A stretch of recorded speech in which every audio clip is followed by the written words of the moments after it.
Bismillahirrahmanirrahim. Assalamualaikum warahmatullahi wabarakatuh. Alhamdulillahi rabbil alamin wa bihi nasta'inu ala umurid dunya waddin. Wassalatu wassalamu ala asyrafil anbiya'i wal mursalin Sayyidina wa maulana Muhammadin wa ala alihi wa sahbihi ajma'in. Subhanaka la ilma lana illa ma 'allamtana innaka antal alimul hakim. Rabbi syrah li sadri wa yassir li amri wahlul 'uqdatam min lisani yafqahu qawli bijahin nabi wa ali. Alhamdulillah, puji syukur kita panjatkan kehadirat Allah Subhanahu wa taala atas limpahan segala nikmatnya kepada kita semua, yang mana kita masih diberikan kesempatan oleh Allah Subhanahu wa taala untuk mengerjakan kewajiban-kewajiban yang diwajibkan oleh Allah kepada kita semua. Selanjutnya kita juga diberikan kesempatan untuk menghadiri majelis ilmu, yang mana kita ketahui majelis ilmu adalah majelis yang mulia ini, yang mana majelis inilah yang senantiasa dicari dan dicari oleh para malaikat. Hadirin hadirat rahimakumullah, kita lanjutkan pengajian fikih kita, masih membahas tentang bab sunnah-sunnah di dalam solat. Bismillahirrahmanirrahim. Qala al-musannif al-Habib Hasan bin Ahmad bin Muhammad bin Salim al-Kaf fi kitabihi at-Takriratis Sadidah fil Masailil Mufidah bi kalamil Habib Zain bin Ibrahim bin Sumit, nafa'anallahu bihima wa bi ulumihima fid dharaini amin, radhiyallahu ankum. Thaniyan as-sunanul lati fi athna'is shalah. Pada malam hari ini kita akan membahas tentang sunnah-sunnah yang disunnahkan ketika kita sholat, atau sunnah-sunnah yang disunnahkan di dalam kita mengerjakan sholat. Katsiratun, sunnah-sunnah tersebut banyak sekali. Wa qad taqaddama annaha tanqasimu ila qismain. Sebagaimana telah kita ketahui bahwasanya sunnah-sunnah di dalam sholat itu dibagi menjadi dua bagian. Yang pertama hayat, sunnah hayat. Yang kedua adalah sunnah ab'ad. Sunnah ab'ad adalah sunnah yang ketika kita tinggalkan maka kita disunnahkan untuk mengerjakan sujud sahwi. Adapun sunnah ab'ad tersebut di dalam solat, di antaranya ada tasyahud awal, kemudian juga kunut. Itu merupakan sunnah ab'ad, yang mana kalau kita meninggalkan seluruh daripada sunnah ab'ad itu atau sebagiannya, maka kita disunnahkan untuk mengerjakan sujud sahwi. Adapun sunnah hayat itu kebalikan daripada sunnah ab'ad tersebut. Yang pertama, sunnah-sunnah yang disunnahkan ketika kita sholat, raf'ul yadaini, mengangkat kedua tangan. Wa yusannu fi arba'ati mawadhi'a, mengangkat kedua tangan disunnahkan di dalam sholat di 4 tempat. Yang pertama inda takbiratil ihram, ketika takbiratul ihram yang pertama. Yang kedua inda ruku', ketika ruku'. Yang ketiga indal i'tidal, ketika i'tidal.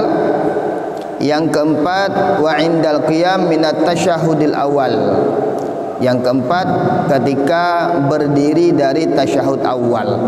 Jadi ada 4 tempat yang mana kita disunnahkan untuk mengangkat tangan. Yang pertama ketika takbiratul ihram, yang kedua ketika ruku', yang ketiga ketika i'tidal, yang keempat ketika bangun dari tasyahud awal. Selain yang 4 tempat ini, maka tidak disunnahkan untuk mengangkat tangan. Wa yafutu waqtuha bil intihai takbir. Dan kesunahan mengangkat tangan tersebut habis waktunya dengan berakhirnya takbir.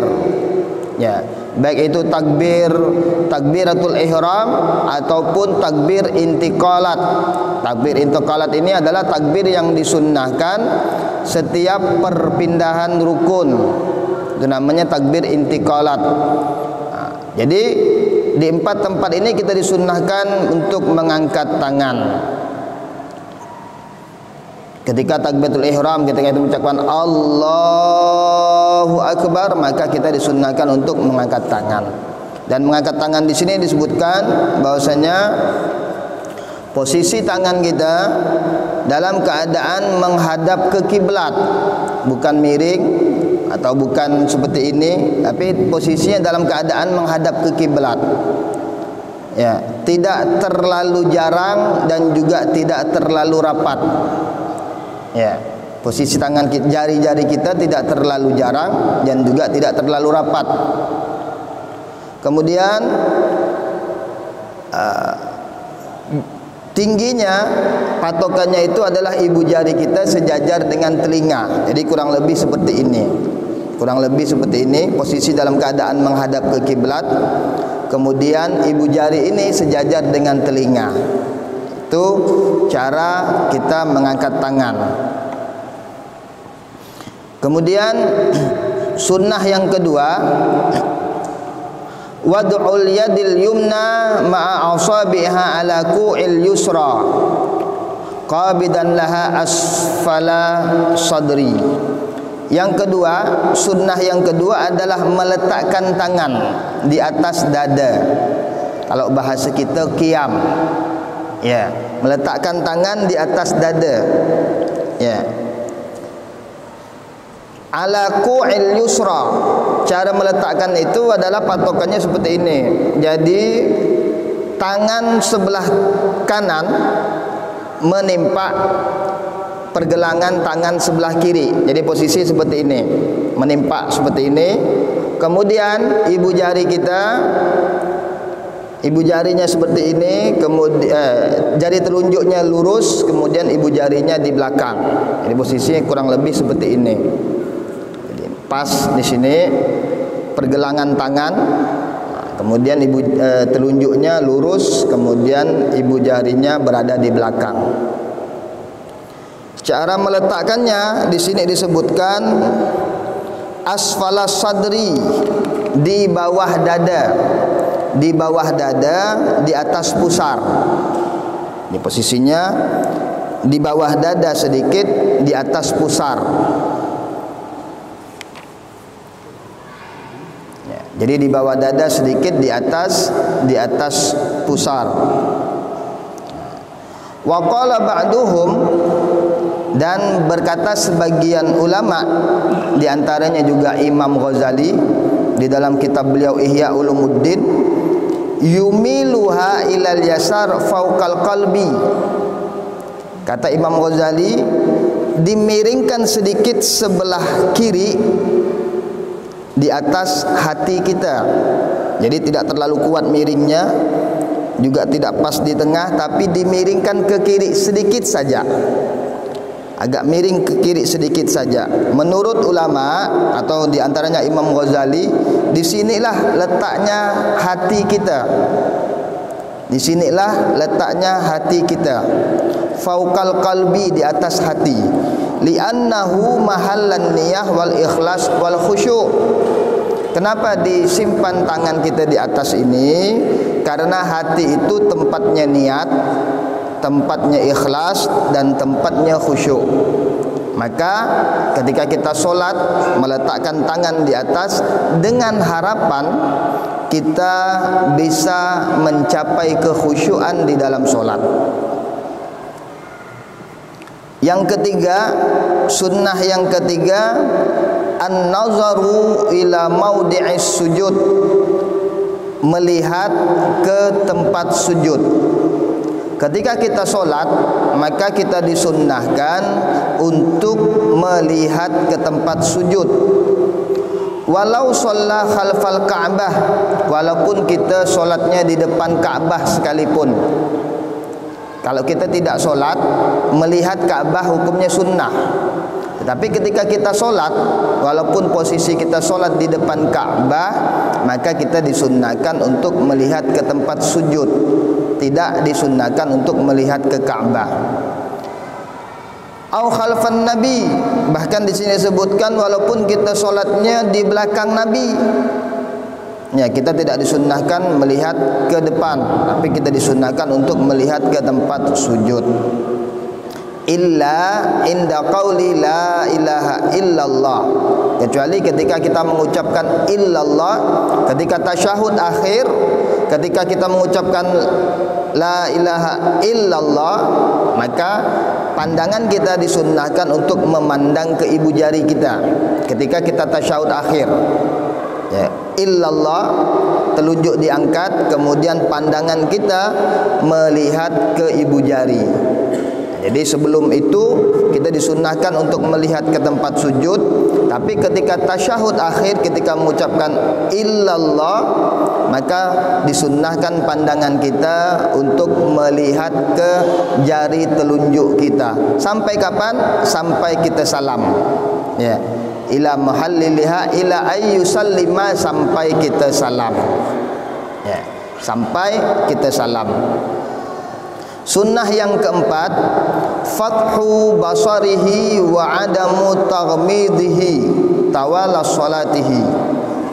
Sunnah yang keempat, ketika kita solat disunnahkan untuk senantiasa membuka mata atau tidak memejamkan mata, ya. Jadi di dalam solat sunnah untuk membuka mata kita atau tidak memejamkan mata kita.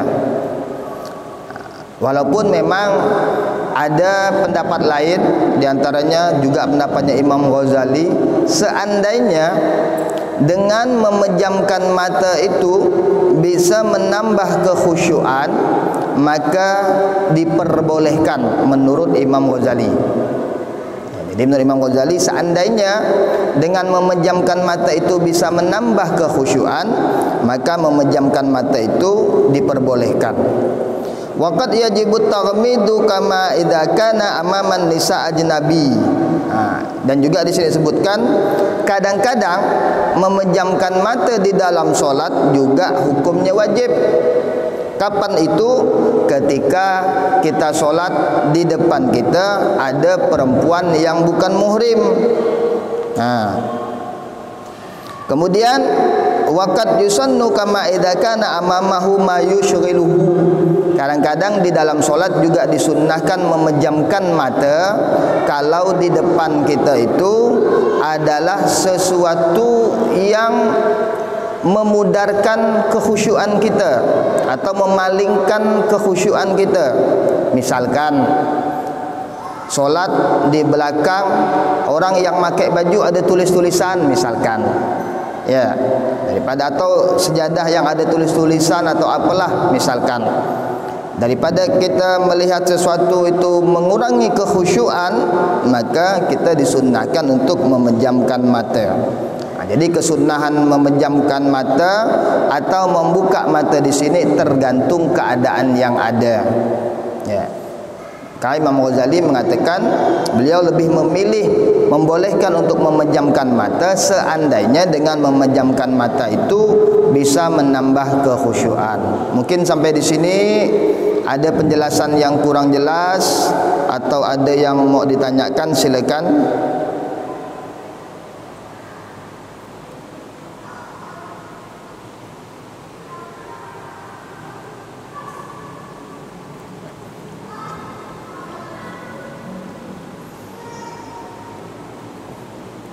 Kalau tidak ada, kita lanjutkan. Sunnah yang kelima, saktatus sholah. Di dalam solat ada tempat-tempat tertentu yang mana kita disunnahkan untuk berhenti sejenak, ya, ada tempat-tempat tertentu yang kita disunnahkan untuk berhenti sejenak. Di antaranya di sini disebutkan ada 6 tempat. Yang pertama, baina takbiratil ihram wa du'ail iftitah. di antara takbiratul ihram dan membaca doa iftitah. Jadi ketika kita berihram Allahu Akbar, berhenti sejenak atau diam sejenak, setelah itu baru membaca doa iftitah. Jadi tidak langsung Allahu Akbar kabira walhamdulillah katsira, tidak seperti itu, tapi sunnahnya diam sejenak baru kita membaca doa iftitah. Sini disebutkan sittatu saktat, ada kurang lebih 6 saktah. 6 saktah ini ya kurang lebih 6 detik lah, atau kurang-kurang sedikit. Yang pertama di antara takbiratul ihram dan doa iftitah. Yang kedua baina du'ail iftitah wa ta'awud.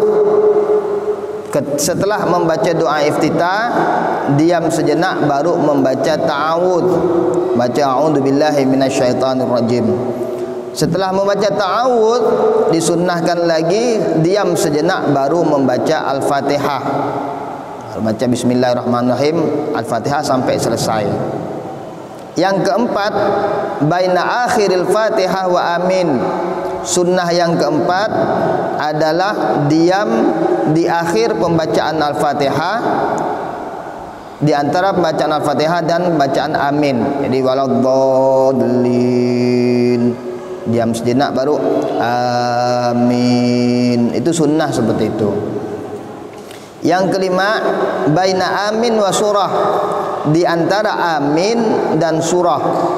Ya, jadi antara selesai amin baru berhenti sejenak baru membaca surah.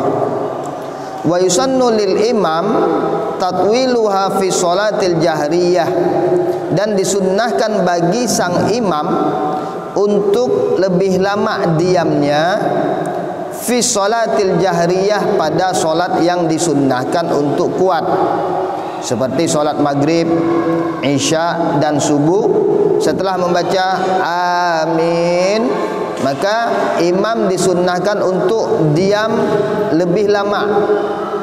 Liyatamakkanal ma'mum fi qiraatil Fatihah, untuk memberikan kesempatan bagi sang makmum untuk membaca Al-Fatihah. Jadi kalau imam setelah membaca amin itu disunnahkan untuk diam agak lama sedikit untuk memberikan kesempatan bagi sang makmum membaca Al-Fatihah. Karena apa?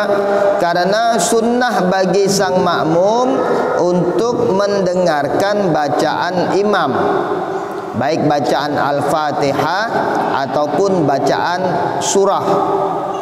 Ya, baik pun bacaan Al-Fatihah maupun bacaan surah. Maka makruh hukumnya bagi sang makmum membaca Al-Fatihah lebih dahulu atau bersamaan dengan pembacaan Al-Fatihah imam. Ya, makruh hukumnya bagi sang makmum membaca Al-Fatihah bersamaan atau lebih dahulu dari pembacaan Al-Fatihah imam. Yang keenam, sunnah diam baina surah war ruku', diam di antara pembacaan surah dan ruku'. Di akhir pembacaan Al-Fatihah surah, diam sejenak baru ruku'. Itu hal-hal yang disunnahkan. Sunnah yang keenam, doaul iftitah, membaca doa iftitah. Adapun kesunnahan membacaan doa iftitah ini disunnahkan dengan 5 syarat. Membaca Al-Fatihah, membaca doa iftitah disunnahkan dengan 5 syarat. Yang pertama, ayyudrikal imam fil qiyam, kita mendapati imam dalam keadaan berdiri.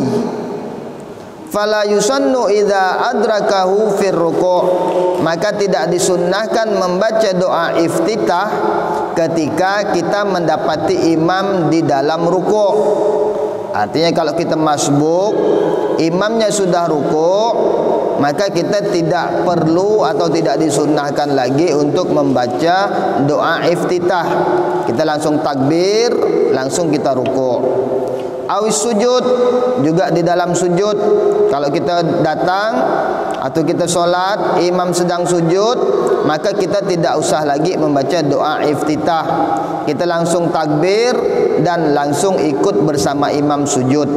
Awil i'tidal, begitu juga i'tidal, awit tasyahud, dan begitu juga tasyahud. Yang kedua, syarat disunnahkannya membaca doa iftitah, alla yashra'a fit ta'awud. Kita belum membaca ta'awud. Tapi kalau kita sudah membaca ta'awud, maka membaca doa iftitah tidak disunnahkan lagi. Maka misalkan seandainya ada orang solat, dia takbiratul ihram, Allahu Akbar. Setelah itu dia membaca ta'awud, a'udzubillahi minasyaitonir rajim. Maka kesunahan membaca doa iftitah sudah gugur.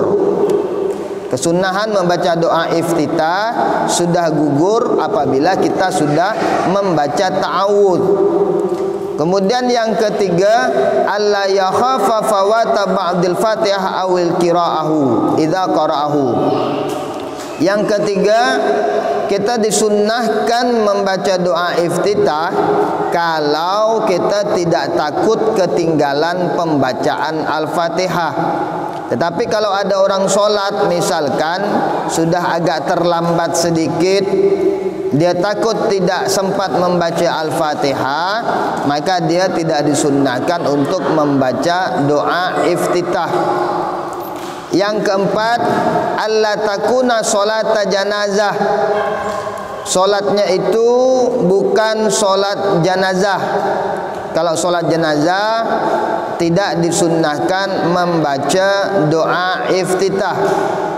Ya, karena solat jenazah disunnahkan untuk dilakukan dengan tidak terlalu lama. Jadi solat jenazah itu sunnahnya jangan terlalu lama.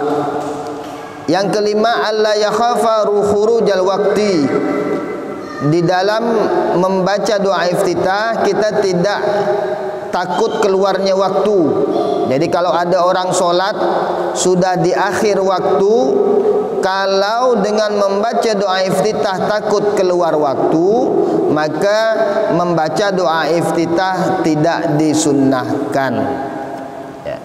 Adapun bacaan doa iftitah di sini sesuai dengan riwayat hadis ada 3. Ada riwayatnya Imam Muslim, ada riwayat Imam Bukhari dan Imam Muslim. Yang pertama, hadis riwayat Imam Muslim berbunyi, wajjahtu wajhiya lilladzi fataras samawati wal arda hanifan muslima wa ma ana minal musyrikin.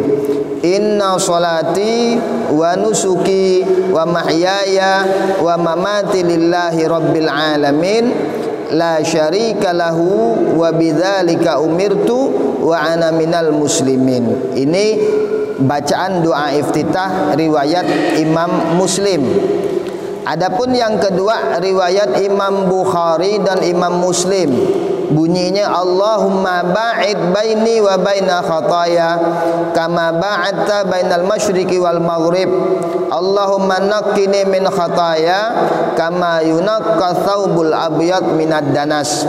Allahumma ghsilni min khataya bil ma'i was salaj wal barat. Ini bacaan doa iftitah riwayat Imam Bukhari dan Imam Muslim. Adapun yang ketiga riwayat Imam Muslim bunyinya Allahu akbar kabira walhamdulillahi katsira wa subhanallahi bukratan wa asila. Mungkin sampai di sini ada yang mau ditanyakan atau ada yang kurang jelas, silakan. Salam warahmatullahi wabarakatuh. Tadi yang ketinggalan saya. Takbir itu yang pas tahun ini itu menurut Imam Syafi'i, Pak ya. Kalau Imam Maliki atau yang lain kan ada yang sampai ke atas, ada yang hanya begini saja. Ya. Jadi riwayat hadis dalam mengangkat tangan itu yang saya tahu itu ada 3. Ada 3. Yang pertama sejajar dengan telinga, yang kedua sejajar dengan dada, yang ketiga sejajar dengan pusar. Itu 3 riwayat. Sejajar dengan telinga, sejajar dengan dada, dan sejajar dengan pusar. Itu yang saya ketahui. Ya. Ulama kita kebanyakan memakai yang sejajar dengan telinga. Seperti itu. Itu yang bagi yang mengatakan mengangkat tangan itu hukumnya sunnah. Ada pendapat-pendapat lain yang diantaranya tidak disunnahkan mengangkat tangan, seperti itu. Ya. Ada lagi yang lain, silakan.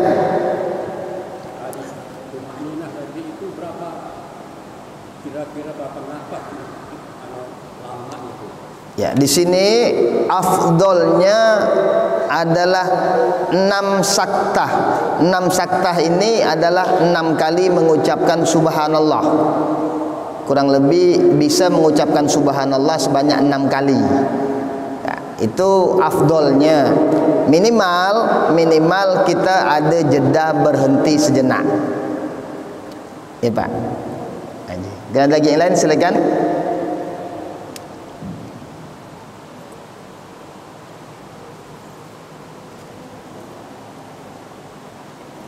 Ada, kalau tidak ada kita lanjutkan. Sunnah yang ketujuh adalah membaca ta'awudz. Membaca ta'awudz. Wa afdaluhu a'udzu billahi minasyaitonir rajim. Membaca a'udzu billahi minasyaitonir rajim. Wa yusannu fi kulli raq'atin wa yata'akkadu fi raq'atil ula wa yusannu israruhu bihi. Jadi sebelum membaca Al-Fatihah disunnahkan membaca ta'awudz. A'udzu billahi minasyaitonir rajim. Wa yusannu fi kulli raq'atin, disunnahkan setiap rakaat. Wa yata'akkadu fi raq'atil ula, dan paling disunnahkan pada rakaat pertama. Wa yusannul israr bihi, dan membaca ta'awudz disunnahkan untuk dalam keadaan sir atau tidak dikuatkan, tidak dikeraskan bacaannya. Sir artinya kita membaca hanya didengarkan oleh telinga kita sendiri. Syurutu sunnaniyati ta'awudz arba'atun. Syarat disunnahkan membaca ta'awudz itu ada 4. Yang pertama, ayyudrikal imam fil qiyam. Kita mendapati imam ketika dalam keadaan berdiri. Yang kedua, alla yashra'a fil Fatihah. Yang kedua, kita belum membaca Al-Fatihah atau belum membaca bismillah. Tetapi kalau kita sudah membaca bismillahirrahmanirrahim, maka kita tidak disunnahkan lagi untuk membaca a'udzu billahi minasyaitonir rajim. Yang ketiga, alla yakhafa fawata ba'dil Fatihah. Tidak takut ketinggalan sebagian bacaan Al-Fatihah. Yang keempat, alla yakhafa khurujal waqti, tidak takut keluarnya waktu. Maka kalau 4 ini terpenuhi, maka kita disunnahkan untuk membaca ta'awudz.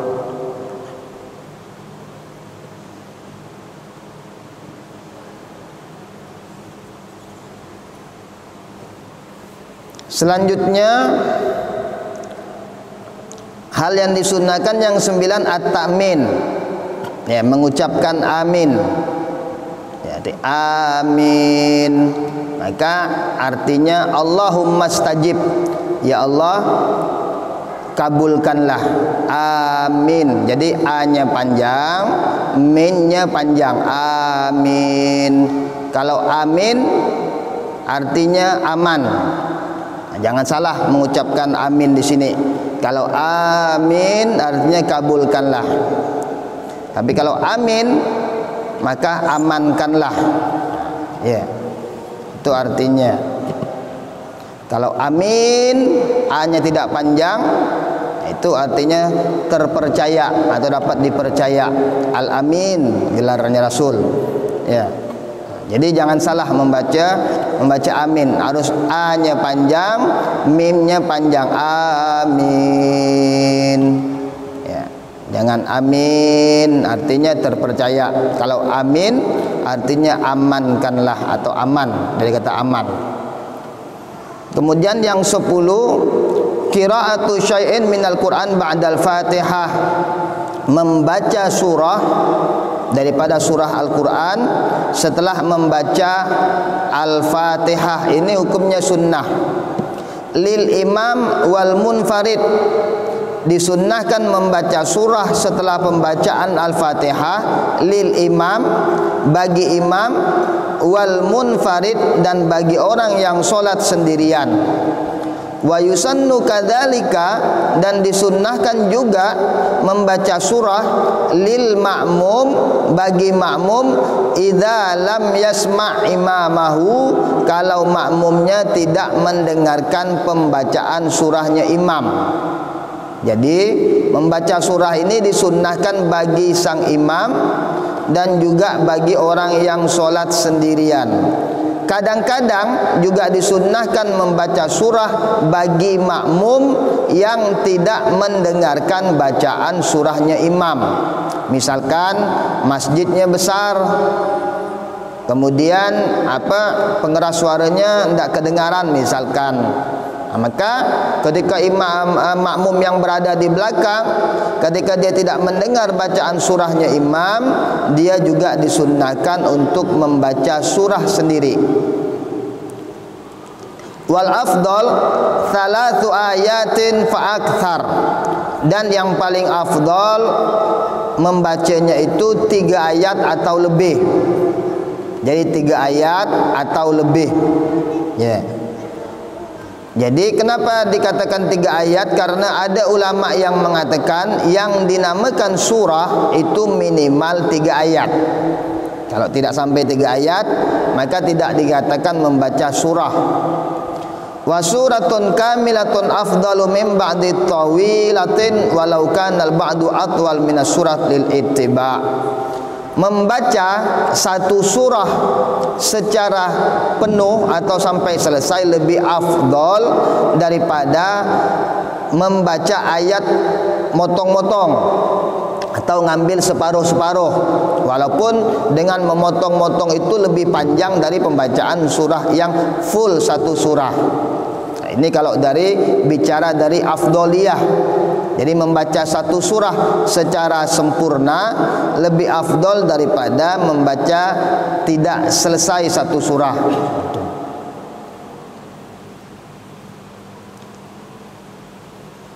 Adapun surah-surahnya ini disunahkan baca surah-surahnya ini, diantaranya adalah yusannu qisarul mufassal fil maghrib. Pada solat maghrib disunnahkan membaca dari surah Ad-Duha sampai An-Nas. Ya, ini surah-surahnya. Kemudian pada solat subuh dan zuhur sunnahnya dari Al-Hujarat sampai Amma Yatasa'alun. Kemudian pada solat asar dan isya disunnahkan membaca dari Amma Yatasa'alun sampai Ad-Duha. Dan disunnahkan ayakuna qiraatu ala tartibil mushaf, disunnahkan membaca sesuai dengan urutan mushaf. Artinya rakaat pertama membaca di urutan mushaf yang paling atas, rakaat kedua yang setelahnya, itu hukumnya sunnah.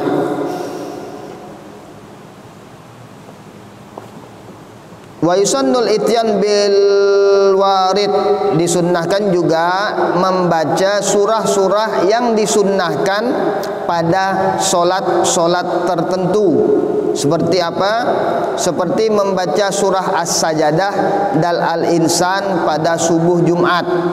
Jadi subuh Jumat itu disunnahkan untuk membaca Alif Lam Mim As-Sajadah. Alif Lam Mim dzalikal kitabu la raiba fihi hudal lil muttaqin. Alif Lam Mim Alif lam mim as-sajadah. Alif lam mim dzalikal kitabu. Saya dulu hafal cuma lupa dah saya. Karena tidak pernah diinikan. Kalau di Pontianak, di Mempawah itu rutin setiap subuh biasanya setiap masjid itu membawa alif lam as-sajadah. Biasanya seperti itu. Mungkin sampai di sini ada yang mau ditanyakan atau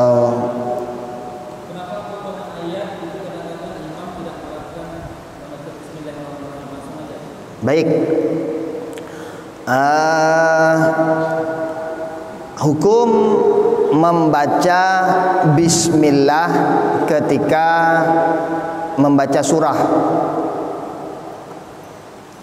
Membaca bismillah itu sangat disunnahkan ketika membaca di awal surah. Ya, memang ini ada perbedaan pendapat ulama. Di antaranya pendapat yang pertama mengatakan bismillah itu hanya disunnahkan ketika kita membaca di awal surah. Tapi kalau kita membacanya di pertengahan surah, maka tidak disunnahkan membaca bismillah. Itu menurut sebagian pendapat ulama. Ya, artinya kalau kita misalnya membaca surah dari awal, maka disunahkan baca Al-Fatihah. Tapi kalau membaca di pertengahan, misalkan seperti Pak Imam tadi membawa ar-rijalu qawwamuna 'alan nisa, itu sebagian ulama mengatakan tidak disunahkan baca bismillah, walaupun sebagian yang lain mengatakan tetap disunahkan membaca bismillah. Tapi tergantung kita yang memakai pendapat yang mana. Artinya memakai bismillah ada yang mensunnahkan, tidak membaca bismillah pun ada yang mensunnahkan, atau ulama yang berpendapat mensunnahkan. Wallahu a'lam bisawab. Isya sudah sebentar lagi mau masuk. Mungkin pengajian kita pada malam hari ini cukup sampai di sini. Mudah-mudahan pengajian ini mendapatkan keberkahan, mendapatkan ridha dari Allah Subhanahu wa taala. Kita tutup dengan doa kafaratul majlis. Subhanakallahumma wa bihamdika asyhadu an la ilaha illa anta astaghfiruka wa atubu ilaik. Allahumma shalli wa sallim ala sayyidina wa maulana Muhammad. Assalamualaikum warahmatullahi wabarakatuh. Tolong saatkan